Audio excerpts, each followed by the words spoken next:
இயக்குனர் லோகேஷ் கனகராஜ் இன்னைக்கு தமிழ் சினிமாவில் மிகப்பெரிய அளவில் பிரபலமாக இருக்கிற வெற்றிகரமாக இருக்கிற அதிக சம்பளமாகிற ஒரு இயக்குனர்னா அது இவர் தான்.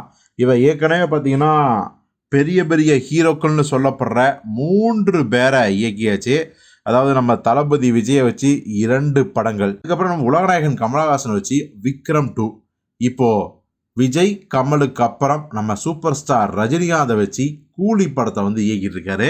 ஸோ ஆல்ரெடி வந்து பார்த்தீங்கன்னா இப்போ கமல், விஜய், ரஜினி வந்தாச்சு. அப்போது இன்னும் ஒருத்தர் இருக்காரு இந்த செட்டில் அப்படிங்கும்போது நம்ம எல்லாத்துக்கும் ஞாபகம் வர்றது அல்டிமேட் ஸ்டார் அஜித் தான். ஸோ அப்படி இருக்கும்போது லோகேஷ் அவர்கள் இந்த 3 ஹீரோக்களை வச்சு படம் எடுத்தார். அப்போ அஜித்தை வச்சு எப்போ எடுப்பார் அப்படின்னு தான் எல்லாருமே நினச்சிருந்தாங்க. பட் அதுக்கெல்லாம் வாய்ப்பு இல்லையோ அப்படின்னு ஒரு சந்தேகம் இருந்துச்சு. ஆனால் அந்த சந்தேகத்தை அவர் வந்து போக்கிட்டார் லோகேஷ் ராஜ் அவர்கள். இப்போ சமீபத்தில் கொடுத்த இன்டர்வியூ என்ன சொல்லியிருக்காருன்னா, நீங்கள் அடுத்ததாக யாரை வச்சு படம் பண்ணுவீங்க அப்படின்னு ஆசைப்பட்றேன்னு கேட்டதுக்கு, நான் வந்து அஜித் சாரை வச்சு படம் பண்ணணும்னு ஆசைப்பட்றேன். ஏன்னா அவரை வந்து நான் வித்தியாசமாக காட்டணும், ஒரு வித்தியாசமான ஆக்ஷன் ஹீரோவை காட்டணும் அப்படிங்கிறது தான் என்னுடைய எண்ணம்.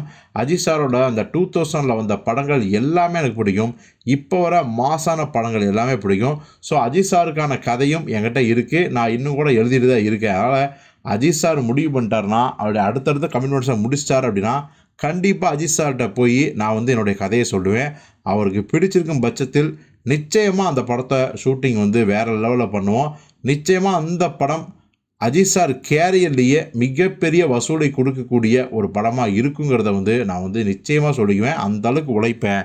ஸோ இது எல்லாமே முடிவு பண்ண வேண்டியது அஜித் சார் தான், நான் இல்லை அப்படின்னு சொல்லியிருக்காரு லோகேஷ் அவர்கள்.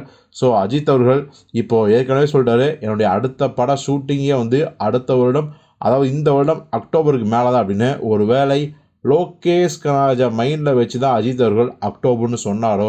ஏன்னா இப்போ ரஜினி படம் மைண்ட் இருக்காரு, அது இந்த 3 மாதம் முடிஞ்சிடும். அப்படிங்கும்போது அடுத்த ஒரு 3 மாதம் ப்ரீ ப்ரொடக்ஷன் அஜித் படம் தானோ அப்படிலாம் நினைக்க தோணுது. ஸோ இது குறித்து நீங்கள் என்ன நினைக்கிறீங்க? லோகேஷ் கனகராஜ் இயக்கத்தில் அஜித் நடித்தா அந்த படம் எப்பேற்பட்ட படமாக இருக்குங்கிறத கமெண்ட்டில் சொல்லுங்கள்.